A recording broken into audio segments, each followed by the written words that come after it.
क्या बात है।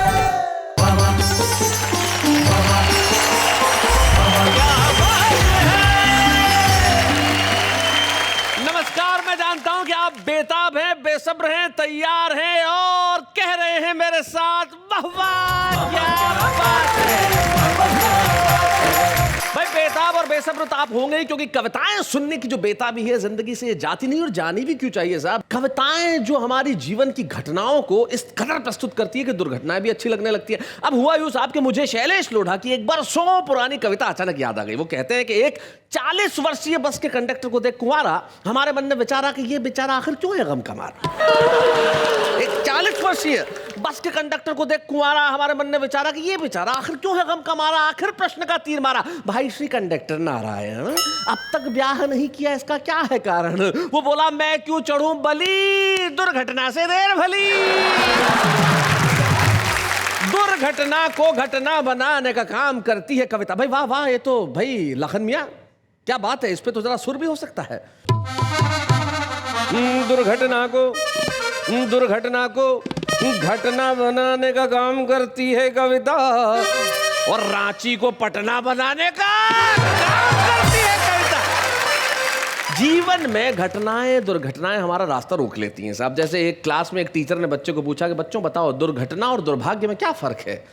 बच्चा खड़ा हुआ, बोले सर मान लीजिए छत अभी गिर जाए तो ये दुर्घटना, और आप उसके बाद भी बच जाओ तो हमारा दुर्भाग्य। अब घटना से तो आप मिल ही चुके हैं, आइए मिलते हैं खूबसूरत दुर्घटना से। आइए।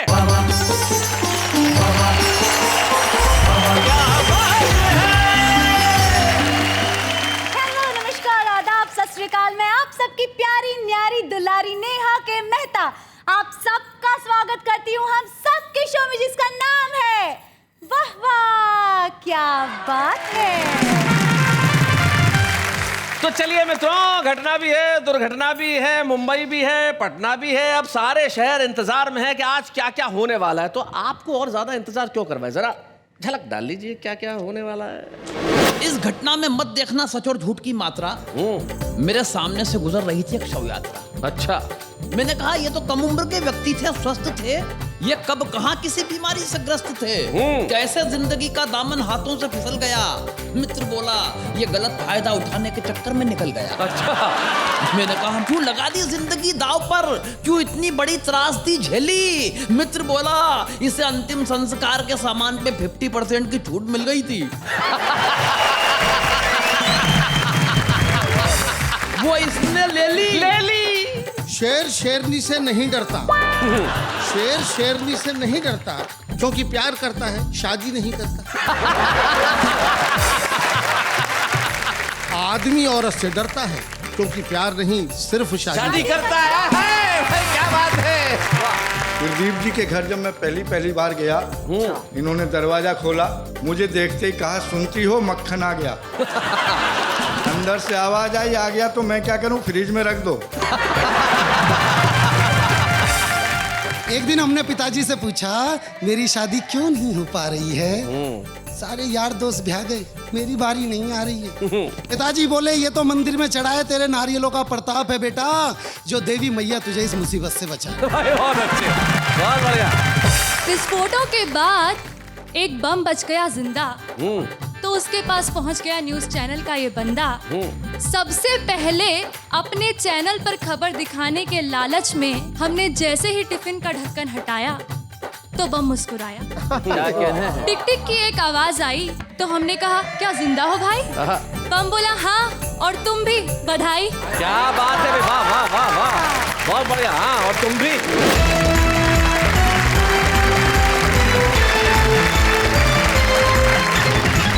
स्वागत है आपका उसी कार्यक्रम में जिसका नाम है वाह वाह क्या बात है। और हमारे साथ हमारे 3 कवि मित्र बैठे हैं। सबसे पहले परिचय करते हैं। हम एक मध्य प्रदेश में बहुत छोटा सा गांव है अकोदिया मंडी, वहां से आते हैं और उनका नाम गोविंद राठी होता है और हास्य रस की कविताएं भी वीर रस के अंदाज में पढ़ते हैं। शैलेश भैया मैं तो मोहब्बत वाला आदमी हूँ। मैंने कहीं लिखा था कि खुद अपने ही हाथों से आग मत लगा, ये दिल के रिश्ते हैं दिमाग मत लगा। हाय हाय हाय हाय हाय हाय हाय। और तू मेरी मोहब्बत का कायल है अगर, इसमें 2 का गुणा कर 4 का भाग मत। हाय हाय हाय हाय हाय हाय। मोतिया मंडी से हमारे साथ आते हैं गोविंद राठी। उनके पास जो बैठे हैं वो मुरादाबाद से आते हैं और नाम भी बड़ा कमाल का है साहब। इनके बिना जो बीच में बैठे हुए ना कुछ भी संभव नहीं है। तरक्की चाहिए तो इनकी जरूरत, जीवन में कुछ सफलता चाहिए तो इनकी जरूरत, पैसा कमाना है तो इनकी जरूरत, यानी कि हर जगह जिनकी जरूरत हो, बताओ वो कौन होगा? ये और नाम है इनका मक्खन मुरादाबादी। जीवन में मक्खन के सिवा कुछ नहीं हो सकता साहब। और इनके पास जो बैठे हैं साहब, वाह वाह, वो तो बैठे हैं। मैं इनको अक्सर कहता हूं, प्रदीप चौबे जी, अगर जिंदगी में आपको किसी से बदला निकालना हो तो उसे पहले डेट दो कि हाँ मैं तुम्हारे कार्यक्रम में आ रहा हूं, और उसके बाद पहुंच जाओ। ये है प्रदीप चौबे, क्योंकि इनका होना बड़ा कमाल का होता है। आइए सबसे पहले हम तीनों के लिए कहते हैं वाह वाह, क्या बात है। किसे बुलाना चाहती हैं आप सबसे पहले? मिस्टर लाठी का वार किया जाए मिस्टर राठी से। वाह क्या काफिया। मिस्टर लाठी का वार किया जाए राठी से। कमाल हो गया साहब। Thank you.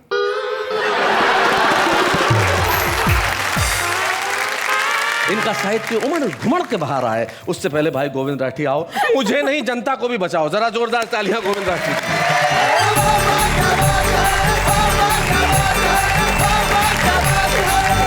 घटना दुर्घटना की बात चल रही है, एक घटना मुझे भी याद आ रही है। सुनाइए। आदमी जिंदगी में फायदे उठाने के चक्कर में लगा रहता है, मगर कभी कभी गलत फायदा उठाने में नुकसान भी करवा लेता है जी। इस घटना में मत देखना सच और झूठ की मात्रा। मेरे सामने से गुजर रही थी एक शव यात्रा। अच्छा। मैंने मित्र से कहा, यार किसकी है? बोले अपने जगदीश जी की है। मैंने कहा ये तो कम उम्र के व्यक्ति थे, स्वस्थ थे, ये कब कहां किसी बीमारी से ग्रस्त थे, कैसे जिंदगी का दामन हाथों से फिसल गया। मित्र बोला ये गलत फायदा उठाने के चक्कर में निकल गया। अच्छा। मैंने कहा मत बुझा पहेलियां, सच सच बता, इसने क्या फायदा उठा लिया? क्यों लगा दी जिंदगी दाव पर? क्यों इतनी बड़ी त्रासदी झेली? मित्र बोला इसे अंतिम संस्कार के सामान पे 50% की छूट मिल गई थी। वो इसने ले ली। अंतिम संस्कार के सामान पर 50% की छूट मिल गई थी, वो इसने ले ली। मगर जो भी करता है अच्छा ही करता है भाग्य विधाता। कहीं से 100% की मिलती तो सारे परिवार को ले जाता। बहुत अच्छे, बहुत बढ़िया। व्यंग के दो कवि यहाँ बैठे हुए हैं। मैं चाहता हूँ शैलेश भाई एक व्यंग का टुकड़ा आप सुनाएं। चाहता हूँ। एक घटना फिर देखें। जी। बीमारी में राजनीति। वाह, बीमारी में राजनीति। हालांकि देश की राजनीति ही बीमार है जी, लेकिन फिर भी मैं पढ़ने की कोशिश करता हूँ। स्वागत। 25 तरह की बीमारियों से ग्रसित नेताजी को डॉक्टर ने 25 तरह से समझाया, मगर अफसोस एक शब्द भी नेताजी को बीमारी का समझ में नहीं आया। वो भन्नाकर डॉक्टर से बोले मुझे डॉक्टरी भाषा में मत उलझाओ, हो सके तो मुझे मेरी भाषा में समझाओ। अच्छा। डॉक्टर पहले थोड़ा शक पकाया, फिर उसने नेताजी की भाषा में नेताजी को बताया। बोले नेताजी आपका ब्लड प्रेशर आपके द्वारा किए गए घोटालों की तरह बढ़ गया है। वाह वाह, बहुत अच्छे। आपका ब्लड प्रेशर आपके द्वारा किए गए घोटालों की तरह बढ़ गया है। आपका लीवर एकदम आपके चरित्र की तरह सिकुड़ गया है। क्या बात है, बहुत बढ़िया। बरसों से आप जिस तरह जनता को झूठे प्रलोभन दे रहे हैं, ठीक उसी तरह आपके फेफड़े आपको झूठा आश्वासन दे रहे हैं। क्या बात है भाई, बहुत बढ़िया, बहुत अच्छा। ठीक उसी तरह आपके फेफड़े भी आपको झूठा आश्वासन दे रहे हैं। जीत के बाद आप जिस तरह से ऐंठते हैं, आपकी नसें अट गई हैं। आपकी दोनों किडनियां रामलीला मैदान में अनशन पर जाकर बैठ गई। क्या बात है, बहुत अच्छे, बहुत बढ़िया। आपकी कैंसर और माइग्रेन की रिपोर्ट भी डाउट करने वाली है। मुझे अफसोस है आपकी आंखों की रोशनियां विपक्ष की तरह वॉकआउट करने वाली है। अच्छा। तो पंक्तियां देखिए शैलेश भैया, आपकी नमक हरामी की आदत से शरीर में नमक की तो भरपाई हो गई है। वाह वाह वाह, बहुत मगर अच्छे। चुनावी सभाओं में मीठा मीठा बोलने से आपकी शुगर हाई हो गई। क्या बात है भाई, बहुत बढ़िया गोविंद, बहुत अच्छा। आपका हीमोग्लोबिन यानी खून कभी भी खत्म होने की शपथ ले सकता है, और आपका हृदय किसी भी दिन मंत्रिमंडल से त्यागपत्र दे सकता है। भाई वाह, बहुत अच्छे, बहुत बढ़िया, बहुत बढ़िया गोविंद। इसलिए कुछ अच्छा कीजिए, कुछ अच्छा सोचिए, जाकर किसी मजबूर, बेबस और लाचार के आंसू पोंछिए। अंतिम वक्त किसी गरीब के घर नन्हा सा चिराग जलाइए। शहर नहीं चूल्हे जल सकें कोई ऐसी आग जलाइए। वाह वाह वाह, बहुत बढ़िया, बहुत अच्छा। कर जाइए कुछ ऐसा भारत माता का तार तार हो चुका दामन सिल सके, मरणोपरांत शहीद के परिवार को आश्वासन नहीं, 2 वक्त की रोटियां मिल सके। हाय हाय हाय, क्या बात है, बहुत अच्छा। कर जाइए कुछ ऐसा, जुर्म और भ्रष्टाचार की सारी सलाखें टूट जाएं, जो आंखें उठे किसी भी सरबजीत की तरफ, वो आंखें फूट जाए। वाह वाह वाह, बहुत कर दीजिए कुछ ऐसा, मुफलिस अपनी बेटी के हाथ में मेहंदी रचा सके, जाते जाते बना जाइए वो कानून जो सड़कों पर लुटती हुई दामनी को बचा सके। क्या बात है भाई, वाह, बहुत बढ़िया। वरना हवा हो जाएगी पल भर में ये जितनी भी शोहरत है, क्योंकि सच तो यह है नेताजी, आपको दवाओं की नहीं दुआओं की जरूरत है। क्या बात है भाई, बहुत बढ़िया गोविंद, बहुत अच्छा।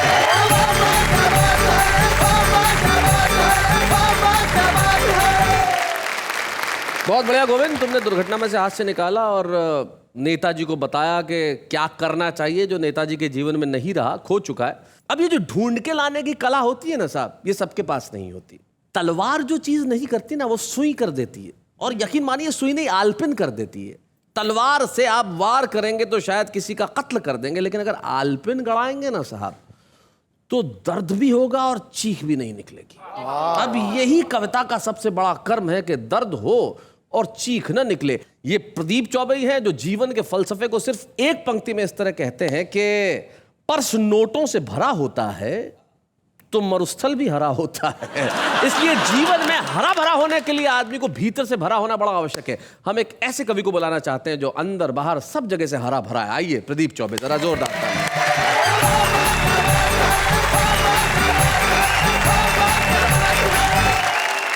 इस बार कुछ आलपिने, जैसा कि शैलेश ने बताया जी, आलपिने ये छोटी छोटी कविताएं हैं, उनके मजे लीजिए। सुना है आदमी और जानवर में बेसिक क्या फर्क है? जी, शेर शेरनी से नहीं डरता, शेर शेरनी से नहीं डरता क्योंकि प्यार करता है, शादी नहीं करता।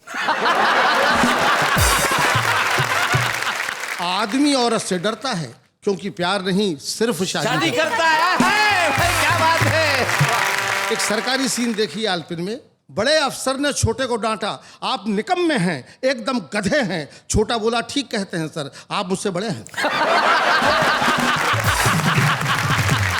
बीवी एक तो जीने नहीं देती, बीवी एक तो जीने नहीं देती, ऊपर से करवा चौथ रखती है, मरने भी नहीं देती। बहुत बढ़िया। कहते हैं कि हर सफल आदमी के पीछे एक स्त्री का हाथ होता है, पुरानी का। थोड़ा आगे बढ़ाया मैंने, हर सफल आदमी के पीछे एक स्त्री का हाथ होता है और असफल के पीछे दूसरी का। मैंने अपने मित्र शहाबुद्दीन से पूछा, हाँ यार बकरा ईद कब है? वो बोला, जब आ जाओ। चूहा कहीं भी और अफसर कहीं का भी बिल बना सकता है। हाय हाय, बिल बना सकता है। बहुत अच्छे, क्या बात है। नौजवान प्रेमियों, प्रेम वेम के चक्कर में मत पड़ो, शादी नहीं हुई तो बर्बाद हो जाओगे, और अगर हो गई तो हो ही जाओगे। पागलों के बारे में लोग कहते हैं, पागल को कैजुअल लेते हैं लोग। पागलों के बारे में एक छोटी सी आलपिन सुनो। सुनाइए। कितने पागल हैं हम लोग जो पागलों को पागल समझते हैं। वाह वाह वाह, बहुत बढ़िया, बहुत अच्छे प्रदीप जी। कितने पागल हैं हम लोग जो पागलों को पागल समझते हैं। पागलों से पूछिए, वो हमें कुछ नहीं समझते। डॉक्टर के कहने पर मैंने नमक छोड़ दिया, इस जरा सी बात ने मेरे नमक का दिल तोड़ दिया। हाय हाय, क्या बात है। एक दिन लंच पर मेरे कान में बोला, क्यों बे नमक हराम? इस देश में बहुत कुछ है, मगर ये जो कुछ है यही काम का है, बहुत तो बस नाम का है। वाह वाह वाह वाह वाह, बहुत बढ़िया। लोकसभा के अध्यक्ष को स्पीकर कहते हैं अंग्रेजी में जी। और आप देखते हैं लोकसभा का सीन कि वहां पर कितना शोर शराबा होता रहता है, और उसके आगे क्या होता है देखिए। एक बेचारा स्पीकर जिसके मुकाबले 540 लाउड स्पीकर। बहुत बढ़िया। आराम हराम है, बड़ा किसी का बहुत बड़ा नारा है जी। जरा सा बात को आगे बढ़ाया है आलपिन में, आराम हराम है लेकिन देखता हूं कि हराम में बड़ा आराम है। वाह वाह वाह वाह, बहुत अच्छे, बहुत बढ़िया। सुहाग के लिए सिर्फ एक चूड़ी काफी है। चूड़ी सुहाग का प्रतीक माना जाता है। छोटी सी बात भी है, इस आलपिन ने क्यों जन्म लिया, इस कविता ने क्यों जन्म लिया। मेरे घर में कमला बाई नाम की एक बाई काम करती थी, तो वो कांच की बहुत सारी चूड़ियाँ पहनती थी, यहाँ से यहाँ तक दोनों हाथों में। दिन भर वो चूड़ियाँ खन खन आती रहती थी और मेरे दिमाग में झनझन आती रहती थी। एक दिन मैंने अपनी बीवी से कहा कि कमला से कहना कि चूड़ियाँ कम करके आया करे, 2 चूड़ी से भी काम चल सकता है। तो मेरी पत्नी मुझ पर ही गुर्राई, बोले क्या कहते हो, उसका सुहाग उतरवाओगे? तब ये आलपिन हुई। सुहाग के लिए सिर्फ एक चूड़ी काफी है, फिर इतनी सारी चूड़ियां, आखिर औरतें कितना सुहाग चाहती हैं। कुछ शेर भी ऐसे बन जाते हैं जी, शेर जरूर सुनाइए साहब। जिनमें आलपिन वाली बात होती है। सुनाए। बुढ़ापे ने कुछ ऐसे पांव फैलाए हैं शैलेश, हाँ, बुढ़ापे ने कुछ ऐसे पांव फैलाए हैं चौबे, न मैं बिस्तर से उठता हूँ न बिस्तर मुझसे उठता है। आय हाय, क्या बात है, वाह, बहुत अच्छे। हंसी मजाक की व्यंग की गजल है जी। बड़ी समाज में परंपरा एक दूसरे को ढोने की, खासकर हमारे देश में। तो बात कहने की कोशिश की है, शेर मुलाजा फरमाइए इरशाद। कि आपको ढोना है जिनको आप ढोएंगे जरूर, आपको ढोना है जिनको आप ढोएंगे जरूर, और अपनी रूह की पहचान खोएंगे जरूर। क्या बात है, वाह वाह। आप हेलीकॉप्टर से बाढ़ का आनंद लें, नेताजी से कह रहा। आप हेलीकॉप्टर से? आप हेलीकॉप्टर से बाढ़ का आनंद लें, वरना जिस कश्ती में बैठेंगे डुबोएंगे जरूर। क्या बात है, वाह वाह वाह, बहुत अच्छे। आपको है नींद न आने की बीमारी मगर, आपको है नींद न आने की बीमारी मगर आपको पहरे पे बिठला दें तो सोएंगे जरूर। क्या बात है भाई, वाह वाह, बहुत अच्छे भाई, बहुत बढ़िया। और दोस्तों, कभी कभी मेजॉरिटी होती है, पार्टी को बड़ा समर्थन मिलता है, बहुत अधिक समर्थन देना, किसी का बहुत अधिक समर्थन करना खतरे से खाली भी नहीं होता। आपने मेजॉरिटी दे दी उन्हें दिल खोलकर, बहुमत समर्थन, आपने मेजॉरिटी दे दी उन्हें दिल खोलकर, आप अपने सर पे रख के हाथ रोएंगे जरूर। क्या बात है भाई, वाह वाह वाह वाह, बहुत अच्छा। ये आखिरी शेर पढ़ता हूँ कि जिंदगी कितनी कठिन है, संकल्प कितना काम कर देते हैं। कल इसी चट्टान से निकलेंगे फूलों के हुजूम। क्या मिसरा है, वाह। हुजूम माने फूल ही फूल निकलेंगे, बगीचे के बगीचे। कल इसी चट्टान से निकलेंगे फूलों के हुजूम, हम यहाँ अपना पसीना आज बोएंगे जरूर। क्या बात है, वाह वाह वाह वाह।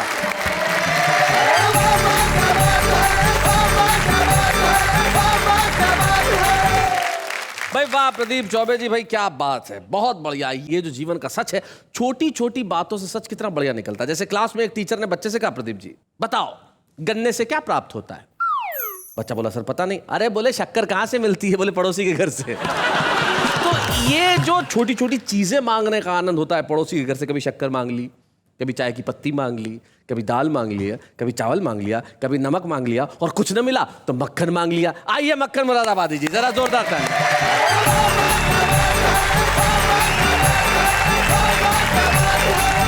ये घटनाओं और दुर्घटनाओं का एपिसोड है जी, और मेरा नाम ऐसा है जिसके साथ दिन भर घटनाएं और दुर्घटनाएं होती रहती हैं हर घर में। जी।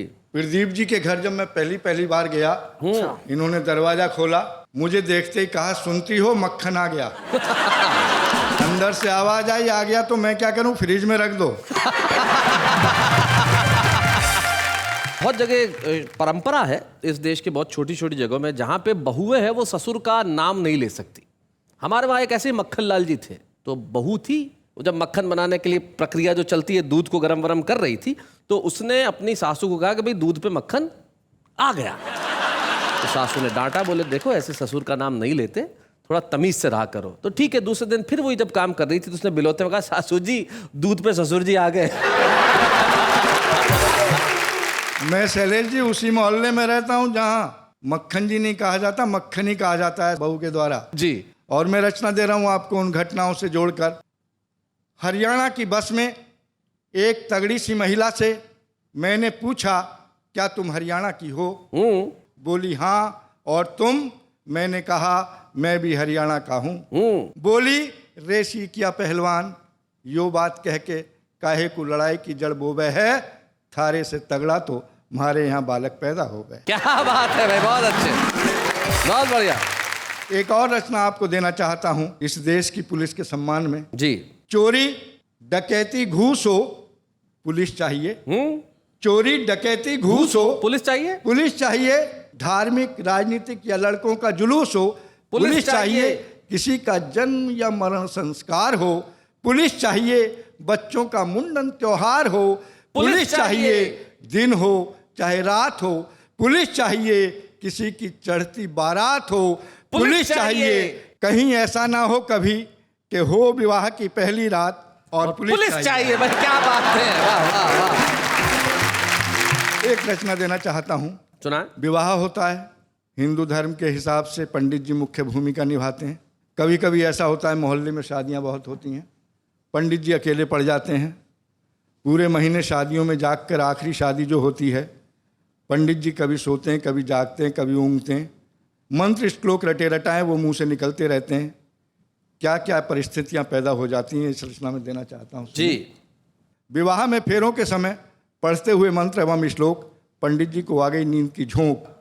नींद में ऊँघते हुए पंडित जी ने वर से कहा, वधू का हाथ मेरे हाथ पर धरो। वधू का हाथ मेरे हाथ पर धरो। बहुत अच्छे। वर ने कहा, पंडित जी होश में आइए। पंडित जी बोले, ताव मत खाइए। और चेते आपने क्या कहा? याद आई मंत्र की टेक, बोले वर वधू दोनों स्वाहा। वर ने पुनः कहा, पंडित जी घृत का दिया बुझ गया है, इसे तो बाल दो। पंडित जी बोले, अपने आप जल जाएगा, हवन कुंड में डाल दो। और तुम लोग तय करो कि हम अपने पट्टों की गांठ तभी खोलेंगे, आज एक दूसरे को वचन देते हैं जीवन में सदा सत्य बोलेंगे। वर आंसुओं से रोता है, फिर भी पंडित जी से पूछता है, आज के युग में सत्य क्या होता है? पंडित जी बोले, तुम क्या जन्नो, विवाह संपन्नो। सत्य के बारे में यही याद रखना, राम नाम सत्य है, राम नाम सत्य है, राम नाम सत्य। बहुत बढ़िया। एक रचना देश के नेताओं के सम्मान में समर्पित कर रहा हूं। सम्मान में? नेताजी अचानक अस्वस्थता के शिकार हो गए, शरीर में ढेर सारे विकार हो गए। डॉक्टर को बुलवाया, डॉक्टर ने आकर थर्मामीटर लगाया, देखकर टेम्परेचर डॉक्टर रह गया हैरान, 109 डिग्री में भी नहीं मरा। 109 डिग्री में भी नहीं मरा? क्या बात है।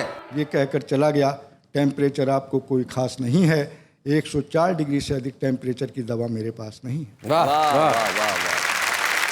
इतने में ही फोन खटखटाया, नेताजी ने उठाया। हेलो कौन? मैं भगवान बोल रहा हूँ। मौन?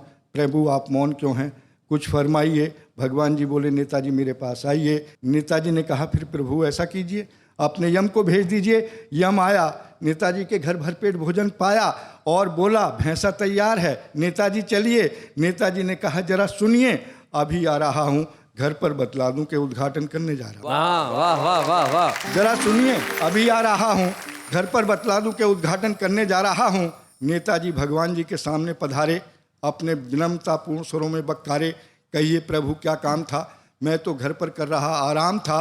भगवान जी बोले, नेताजी काम ये था, हमारे इस यम का होने वाला रिटायरमेंट है, इसकी जगह किसी ना किसी का होना अपॉइंटमेंट है।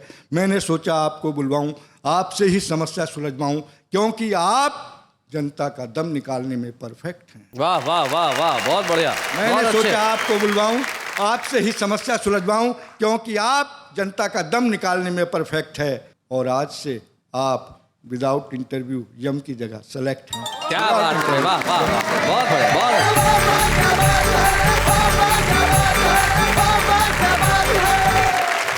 वैसे शैलेश जी, मेरे मन में एक प्रश्न उठा। वाह, बिठाइए। नहीं पूछ लो। तो पूछिए। हाँ, आप सबके जीवन में घटना घटी तो दुर्घटना भी घटी होगी, तो ऐसी कोई एक दुर्घटना जो आप भूल न पाए हो, हमें बताइए। एक बार ट्रेन में सफर कर रहा था, एसी में, एसी बंद हो गया, मैं पिघलने लगा। पिघलने लगा तो टपकने लगा। मक्खन है, पिघलेगा। टपकने लगा तो बहने लगा, बहते बहते सामने की बर्थ तक चला गया। एसी चल पड़ा, मैं वहीं जम गया। क्या बात है। बहुत अच्छे जी। एक चुनाव हारे उम्मीदवार ने हमसे पूछा, बताइए चौबे जी, वोटों और जूतों में क्या फर्क है? जी। हमने कहा, प्यारे लाल, वोट पड़ते हैं तो गिने जाते हैं। तो कुछ दुर्घटनाएं होती है जो लगातार घटती रहती है, लेकिन कुछ ऐसा होना चाहिए जीवन में जो लगातार चलता रहे, जैसे कि लिखना। कुछ लोग ऐसे होते हैं जो बरसों बरस लिखते रहते हैं, और कुछ लोग ऐसे होते हैं जो शुरुआत करते हैं। और हमें उन लोगों से मिलकर बड़ी खुशी होती है जो लिखने का प्रयास कर रहे हैं और इतना खूब लिख रहे हैं साहब कि उनसे लगता है कि भविष्य के आसमान पे कविताओं का सतरंगा रेनबो यानी कि इंद्रधनुष छाने वाला है। हमारे साथ है दिल्ली के विनोद पाल।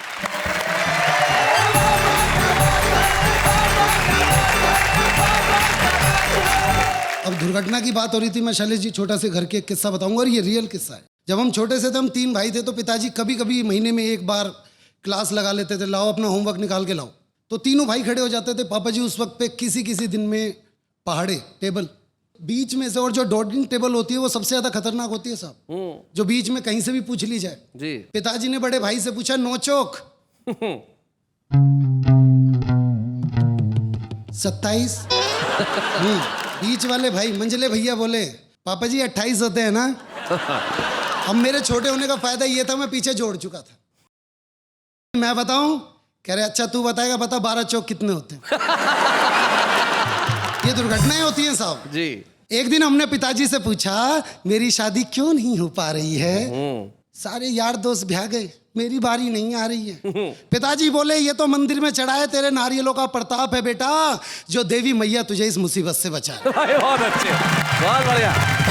मैंने पूछा, पिताजी आप इसे मुसीबत क्यों मानते हैं? तो पिताजी ने अपना पास्ट बताया मुझे, और वो पास्ट इस प्रकार से, जी।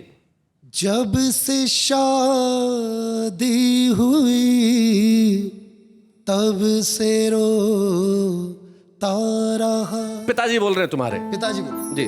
याद कर बीते दिन खुश में होता रहा, जब से आशिक से मैं बन गया था पति। जब से आशिक से मैं बन गया था पति, साड़ियाँ तेरी माँ की मैं धोता रहा। बहुत अच्छे।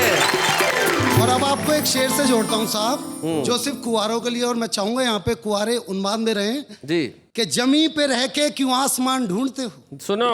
हाँ। कुंवारी।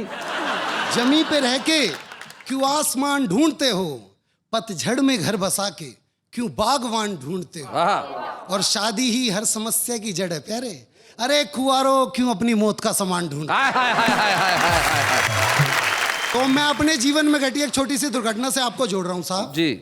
हम पिताजी के साथ अपने लिए बहू देखने गए थे। फोटो में तो जच गई थी, अब की बार बहू देखने गए। अच्छा, ये बढ़िया बात है। लड़की वालों के घर पहुंचे तो देखा जब नजारा था, सास सज धज के खड़ी थी मेरी, ससुरा झाड़ू लगा रहा। अच्छा, घर में सास की चलती थी, एक दृश्य समझा रहा था। सास के तन पे बनारसी साड़ी और लुंगी में ससुर हमारा था, और मेरा होने वाला साला तो गजब ढा रहा था, जोरू का गुलाम बीवी की साड़ियां धो धो के सुखा रहा था। अच्छा। ससुर ने अंदर बुलाया, सोफे पे बिठाया। जैसे ही हम सोफे पे बैठे, मुंह से निकला उई, उठ के देखा तो सोफे पे गड़ी हुई थी सुई। ससुर बोला, बेटे मैंने तेरी सास की साड़ी में फॉल लगाया था, और जल्दबाजी में इस सुई को उल्टा मैंने ही गड़ाया था। क्या बात है। खैर, उसे चाय नहीं मैं कह सकता, हमारे लिए जो आई थी लगता था जैसे चाय नहीं आयुर्वेदिक दवाई थी। और चाय के साथ जो बिस्कुट आए थे, लगता है गलती से परोस दिए, कुत्तों के लिए मंगवाए। एक तरफ तो मेरा ससुर अपनी बकवास बातों से मेरा सिर धुन रहा था, बगल में खड़ा लड़की का जीजा स्वेटर बुन रहा था। इतने में ससुर ने बेटी आ जाओ कहकर आवाज जो लगाई, 2.5 हाथ का घूंघट करके वो लड़की फिर आई। मैंने बोला, जी मैं लड़की से अकेले में बात करना चाहता हूँ। हाय हाय, शर्माते हुए, लजाते हुए। ससुर बोला, आइए समधी जी मैं आपको अपनी रसोई दिखाता हूँ। रसोई दिखाता हूँ। उनके जाते ही मैंने पूछा, हेलो क्या नाम है तुम्हारा? बोली, जी पूरा नाम लूसी है हमारा। मैंने कहा, जी आपको नहीं लगता कि आपका नाम कुत्ते कुतियाओं से मिलता जुलता है? वो बोली, मेरा तो सिर्फ नाम है, आपका तो हुलिया भी मिलता है। हमने अपने आप को संभाला, अगला सवाल उसकी ओर डाला। मैंने कहा, कहाँ तक पढ़ी हो ये तो बता दीजिए। वो बोली, जितने आप पढ़ चुके उसमें से 12 क्लास घटा दीजिए। मैं बोला, क्या मतलब? आप हैं चौथी फेल, फिर भला कैसे होगा आपका मेरा मेल? फिर उसने पूछा, आपको किस नाम से जानते हैं? मैं कहा, जी बंदे को विनोद पाल के नाम से पहचानते हैं। कह रही, बेटा जिस तरह से तू तुक से तुक भिड़ा रहा है, मुझको तो कोई छोटा मोटा कवि नजर आ रहा है। मेरे हाँ कहने पर कहने लगी, अच्छा वाह वाह क्या बात है, पे कभी कविता सुनाई है? सच सच बता, तेरी कविताओं से कितनी कमाई है? मैं बोला, है पागल लड़की, क्या तेरी समझ में नहीं आता है, एक कवि का घर कविताओं से कहाँ चल पाता है? वो बोली, वाह बेटे, हास्य में व्यंग मार रहा है, कवियों के सामने कवियों की उतार रहा है। फिर तो उसकी इच्छाओं की शुरू हुई बरसात, और कुछ ही देर में पता चल गई हमको अपनी औकात। बोली, नेता का रिश्तेदार नहीं तू, करता भ्रष्टाचार नहीं तू, पास तेरे एक कार नहीं, ढंग का एक कारोबार नहीं है, कंप्यूटर पे अकाउंट नहीं है, जेबों में अमाउंट नहीं है, कंपनी का मोबाइल नहीं है, कपड़ों में स्टाइल नहीं है, पास तेरे लैपटॉप नहीं है, तेरे संग स्कोप नहीं है। क्या बात है भाई, वाह वाह, बहुत बढ़िया। सर से लेके पांव तक मुझको लकवा मार गया, एक लड़का होकर के मैं मॉडर्न लड़की से हार गया। क्या बात है भाई, वाह वाह। मैंने ताउम्र ना शादी करने का सोच लिया था, क्योंकि मैंने शादी का सही अर्थ गुलामी खोज लिया था, क्योंकि मैंने शादी का सही अर्थ गुलामी। क्या बात है भाई, वाह वाह वाह वाह, बहुत बढ़िया विनोद, बहुत अच्छे। आपको इस घटना ने दुर्घटना से बचा लिया, बहुत अच्छा किया, बहुत बढ़िया किया। लेकिन मैं एक बहुत गंभीर बात कहना चाहता हूँ, ये बिल्कुल सच्ची घटना है, मेरे मित्र के साथ हुआ। मेरा मित्र गया लड़की को देखने, लड़की को देखते बोला, क्या इंडियन इकोनॉमी के बारे में तुम्हारा क्या ख्याल है? जी मुझे तो कुछ भी इसके बारे में जानकारी। अच्छा, व्हाट डू यू थिंक कि ये डिसइन्वेस्टमेंट होना चाहिए या नहीं, ये जो सरकार इन दिनों कंपनियों के लिए कर रही है? लड़की ने कहा, बोले अच्छा ये बताओ कि ये जो रुपया गिर रहा है डॉलर के मुकाबले, तुम क्या सोचती हो? बोले कुछ भी नहीं सोचती। बोले अच्छा ठीक है, मुझे लगता है तुम्हारा जो लेवल है थोड़ा सा मेरे मुकाबले का नहीं, मैं चलता हूँ। जाने लगा तो लड़की ने पीछे चावा दिया, भैया 1 मिनट, भैया 3 आदमियों के चावल बनाने हो तो कितने कटोरी लगेंगे? क्या बात? बोले मुझे नहीं पता। अच्छा, घर के अंदर 10,000 रुपये खर्चा हो, 2,000 बिजली का बिल आता हो, 1,500 रुपये नौकर के लगते हो, 8,000 का किराना हो, तो बताइए बचाऊंगी कैसे? बोले मुझे नहीं पता। बोले बहुत अच्छे। अच्छा ये बता दो, घर में 10 आदमियों को खाना करना हो, टमाटर कितने मंगवाऊं? बोले मुझे क्या पता। बोले यही है बेटा, जो जीवन में पता होना चाहिए वो तुम्हें पता नहीं है, और जो पता नहीं होना चाहिए उसे पता करते हो तुम खुशियों का पता ढूंढ रहे हो। जीवन में यही सबसे बड़ी गड़बड़ है। खुशियों का पता ढूंढने के लिए आपके पास चीजें बिल्कुल ठीक ठाक होनी चाहिए। लेकिन विनोद पाल, आपने खुशियों का पता ढूंढ लिया है, क्योंकि आप वाह क्या बात है में आ गए और आपने कविता सुनाई और बहुत बढ़िया ढंग से सुनाई। इसलिए खुशियां अपने आप आपका पता ढूंढ लेंगी। इसलिए हम आपको एक छुपे रुस्तम का स्मृति चिन्ह देना चाहते हैं। विनोद पाल। बच्चे हैं या बूढ़े हैं, नर है या नारी है, हंसी देने वालों के सब ही आभारी है, कविता सुनाने वाले अब सबके साथ है। शैलेश जी, मैं ये सोच रही हूँ कि आम आदमी के जीवन में घटना और दुर्घटना क्या होती है? पैदा होता है वो घटना है, उसके बाद तो सारा जीवन ही दुर्घटना है। लेकिन आम आदमी के साथ एक चीज और होती है, वो कविता लिखने की कोशिश करता है, वो एक घटना है, और नहीं लिखी जाती वो एक दुर्घटना है, लेकिन सुनाता है ये एक बहुत अच्छी घटना है। सुनते हैं। लाल दीवार पर चूने से लिखा हुआ था, लाल दीवार पर चूने से लिखा हुआ था कि यहाँ लिखना मना है। आपकी शक्ल का अंदाज कुछ ऐसा है, क्या बताऊँ ये वाक्य कैसा है? कौन कहता है कि आप उल्लू जैसे दिखते हो? सच तो ये है कि उल्लू आपके जैसा है। चांद मांगे मैं चांद दे दूँ, तू रात मांगे मैं रात दे दूँ, तू दिल मांगे मैं दिल दे दूँ। बस का यार, बैडमिंटन तो समझ रखा है। तुम हमेशा मुस्कुराते रहो, खुश रहो, गुनगुनाते रहो, खिलाते रहो, मेरा क्या, लोग तुम्हें ही पागल समझेंगे। कॉलेज की 4 दीवारों में अजीब सा खेल होता है, कॉलेज की 4 दीवारों में अजीब सा खेल होता है, खेल खेल में 2 दिलों का मेल होता है, इसीलिए हर बार पप्पू फेल होता है।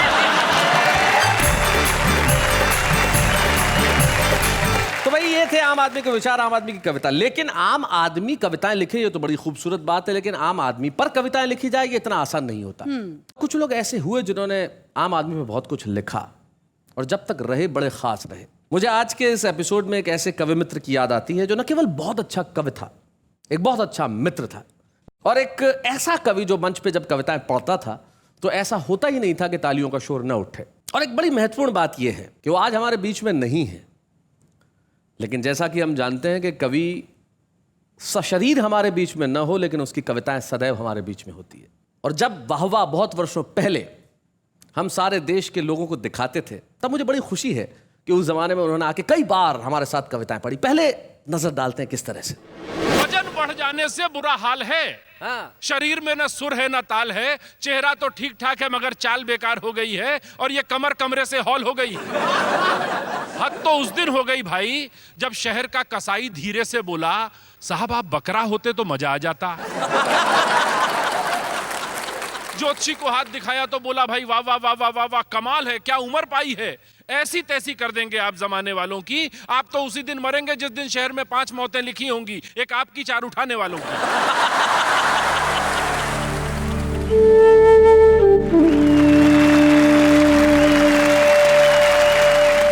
मित्रों, इनका नाम नीरज पुरी है और आज ये शायद एक अजब संयोग है कि जिस तारीख को हम ये एपिसोड शूट कर रहे हैं वो नीरज की पुण्यतिथि। तो आज इस अवसर पे हम चाहते हैं कि नीरज की कविता का पाठ वो करे जिसे कविता नीरज विरासत में देके गए। नीरज की पुत्री आस्था नीरजपुरी।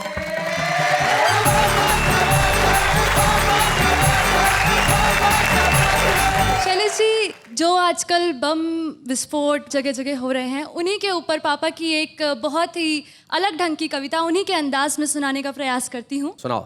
कि विस्फोटों के बाद एक बम बच गया जिंदा, तो उसके पास पहुंच गया न्यूज चैनल का ये बंदा। सबसे पहले अपने चैनल पर खबर दिखाने के लालच में हमने जैसे ही टिफिन का ढक्कन हटाया तो बम मुस्कुराया। क्या कहना है? टिक टिक की एक आवाज आई तो हमने कहा, क्या जिंदा हो भाई? बम बोला, हाँ और तुम भी, बधाई। क्या बात है, वाह वाह वाह वाह, बहुत बढ़िया। हाँ और तुम भी। बम बोला, हाँ और तुम भी, बधाई। क्या बात है। और मेरे जिंदा होने पे एतराज है तो अभी फट जाता हूँ। एक क्षण में खुद को और तुमको भूतपूर्व कर जाता हूँ। जरा सोचो, जब तुम्हारे मरने का सीन तुम्हारे चैनल पर लाइव टेलीकास्ट होगा तो तुम्हारा चैनल दुनिया में कितना फास्ट होगा। क्या बात है, वाह वाह वाह वाह। वैसे भी तुमने पूरी घटना का कवरेज कुछ इस तरह से दिखाया कि तुम देश की तरफ थे या आतंकवादियों की तरफ कोई समझ नहीं पाया। क्या बात है, वाह वाह वाह, बहुत बढ़िया। जरा सोचो, जब तुम्हारे मरने की खबर सबसे पहले तुम्हारे चैनल पर आएगी तो तुम्हारे चैनल की टीआरपी कितनी बढ़ जाएगी। वाह। हमने कहा, यार टीआरपी को मारो गोली, यहाँ प्राण सूख रहे हैं। तुम्हें जब फूटना हो फूटो, हम तो घर को फूट रहे हैं। पर चलते चलते एक बात तो बताओ बम भैया, तुम्हारे साथियों ने खूब मनाया आतंक का त्योहार, सैकड़ों लोगों को दिया मौत के घाट उतार, पर तुम क्यों नहीं फटे? मासूमों की जान लेने का अपना इरादा तुमने कैसे बदल दिया? बम बोला, बेवकूफ ध्यान से देख, मुझ पर लिखा हुआ है मेड इन इंडिया। क्या बात है, वाह वाह वाह, बहुत अच्छे, बहुत बढ़िया। वो तो कुछ गद्दार मुझे बेचाए, इस बात से मेरा अंतस बुझ गया है, वरना ये मत समझना कि मेरी आग ठंडी पड़ गई है, मेरा बारूद चूक गया है। क्या बात है, वाह वाह। अरे दूसरे बम तो थे ही उन देशों के, वे फटते न फटते उन्हें क्या फर्क पड़ना था। वे तो थे ही उन देशों के जिन्हें नफरत का इतिहास नया गढ़ना था। मगर मैं अपनों का होकर ही अपनों पर फट जाऊंगा तो मुझे लगा कि मैं अपनी ही नजरों में गिर जाऊंगा। क्या बात है भैया। मुझे लगा कि मैं अपनी ही नजरों में गिर जाऊंगा, लेकिन मैं जिस दिन बिका अपने उस दिन ना फट पाने पर आज तक शर्मिंदा हूँ। प्लीज ये माइक और कैमरा हटा ले और किसी से मत कहना कि मैं अभी जिंदा हूँ। क्या बात है, वाह वाह वाह। बहुत धन्यवाद। नीरज अगर हमारे साथ होते तो इसमें कोई शक नहीं है कि नीरज उन चंद कवियों में से होते जिन्हें हम वाह वाह क्या बात है कि मंच पे हम सम्मानित करते। लेकिन नीरज तुम नहीं हो, तुम्हारी कविताएं हैं। आज हम सम्मानित करेंगे नीरज की दोनों पुत्रियों को। आस्था भी यहाँ है, उनकी ज्येष्ठ पुत्री आकांक्षा भी यहाँ है। मैं चाहता हूँ आकांक्षा से गाए हम जोरदार हंसी देने वालों के सब ही आभारी है, कविता सुनाने वाले अब सबके साथ है। क्या बात है, क्या बात है, क्या बात है। आकांक्षा और आस्था, एक पुत्री होने के नाते मैं जानता हूँ कि अथाह स्मृतियां होंगी, लेकिन कोई एक बात जो तुम नहीं भूलती कभी? पापा कहते थे हमेशा कि हर क्षण से जिंदगी चुराओ, हंसो और सबको हंसाओ। पापा का न रहना इंसान के लिए बहुत ज़्यादा मायने रखता है, खासकर बेटियों के लिए, ये आप सब जानते होंगे। लेकिन उनकी इस बात ने हम लोगों को उस दिन से ये नहीं कह सकते कि रोने के लिए मना कर दिया या कुछ, लेकिन जब भी हम लोग अकेले में रहते हैं तभी रोते हैं। अदरवाइज उनकी यही जो बात है हमें बहुत स्ट्रेंथ देती है कि हर क्षण से ज़िंदगी चुराओ, हंसो और सबको हंसाओ। क्या बात है, मैं जानता हूँ नीरज सदैव हंसते हंसाते रहते थे। तुम क्या कहना चाहोगी आस्था? जब मैं बहुत छोटी थी तो मैं उनसे कहती थी, पापा मुझे भी कविता लिखना सिखाओ। तो उनका हमेशा यही जवाब रहता था कि बेटा कविता लिखना सिखाया नहीं जाता। तो वो बात मुझे उनके जाने के बाद रियलाइज़ हुई कि सच में कविता लिखना सिखाया नहीं जाता। ये उन्हीं का आशीर्वाद है जो आज उनके जाने के बाद उन्होंने अपनी कलम मुझे सौंपी है और खुद ब खुद उनकी काव्य यात्रा को और उनकी कलम को मैं आगे बढ़ा रही हूँ। क्या बात है, सचमुच नीरज ने बिल्कुल ठीक कहा, कविता लिखना सिखाया नहीं जाता। जब यहाँ कुछ होता है तो कविता पैदा होती है। यहाँ के खालीपन को भरिए, भरिए मोहब्बत से, भरिए प्रेम से, फिर देखिए कविताएं कैसे उपजती है। और जब उपजेंगी कविताएं हैं तब सारी दुनिया करेगी सिर्फ एक काम, आपके लिए मिलके कहेगी वाह वाह क्या बात है।